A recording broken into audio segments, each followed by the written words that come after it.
Hashtag stand up for yourself. It appeared on gym walls, on school bulletin boards, on t-shirts worn by teenage girls in 6 different states. It stopped being about Whitney. It became about every person who had ever been told they didn't belong and refused to leave. Whitney Sullivan never wanted a movement. She wanted a program. She wanted 12 girls on a mat every Thursday. She got both. 6 months later, Whitney Sullivan's self-defense program operated in 4 community centers across Durham County. 61 girls enrolled, a waiting list of 30 more. 3 volunteer instructors, all women Whitney had trained herself. The original room at the Eastside Community Center still had cracked tiles. Whitney refused to let them fix it. "I want the girls to remember where we started," she said. Oscar Williams was named Coach of the Year by the North Carolina Regional Martial Arts Association. He accepted the award in a wrinkled polo shirt and said 6 words into the microphone. "I just held the pads. That's all." The room gave him a standing ovation. Whitney's fight record remained 14-0. She never competed again. She didn't need to. The mat had given her everything it could, and now she was giving it back. Tamara Cole's article was nominated for a Regional Journalism Award. The story led to a statewide review of non-disclosure agreements in athletic injury settlements.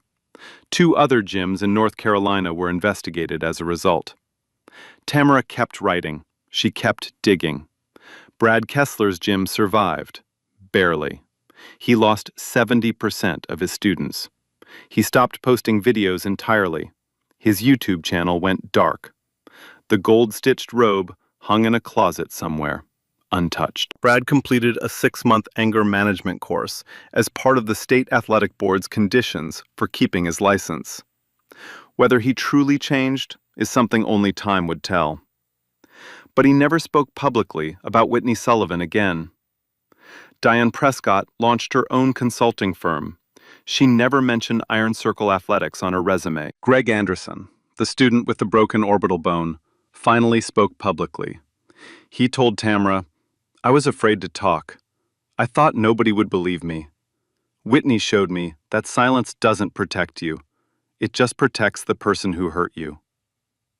Keisha, the 15-year-old who stood up the day Brad walked in with cameras, earned her first self-defense certification.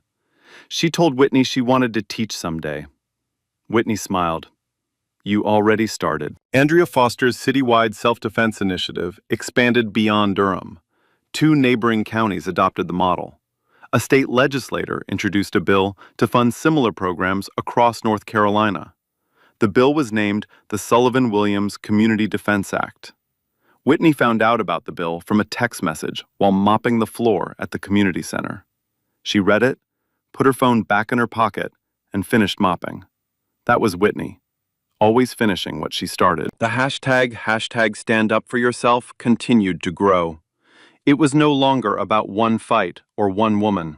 It was about the quiet belief that your worth is not determined by people who refuse to see it. If this story moved you, if you've ever been underestimated, overlooked, or told you don't belong, I want to hear from you. Drop your story in the comments. Tell me about the moment you decided to stop being quiet. Share this video with someone who needs to hear it today. And if you haven't already, subscribe, hit the bell, because stories like Whitney's happen every day, and somebody needs to tell them. I'll see you in the next one. Here's what I need you to understand. Don't ever look at someone and decide what they can't do. You don't know what they've been through. You don't know what they've trained for. You don't know what's living inside them that's waiting for the right moment to come out. The world is full of people who look at a woman and see the weakness, who look at someone quiet and see someone easy to push around, who look at the outside and think they already know the whole story. And every single time, that arrogance costs them everything, because the quietest person in the room is usually the most dangerous, not because they are angry, because they've been watching, learning, preparing, while you were busy talking, they were busy getting ready. And by the time you realize that you are dealing with, it's already too late. So before you dare someone, before you mock someone, before you decide someone is beneath you, ask yourself one question. What if I'm wrong? What if the person I'm laughing at right now is the one person in the room I should never have touched? Because one day you are going to find out and it won't be funny anymore. Like, share and subscribe to stories, to this every week. And remember, don't let anyone define you that you can't do. Let them find out hard way.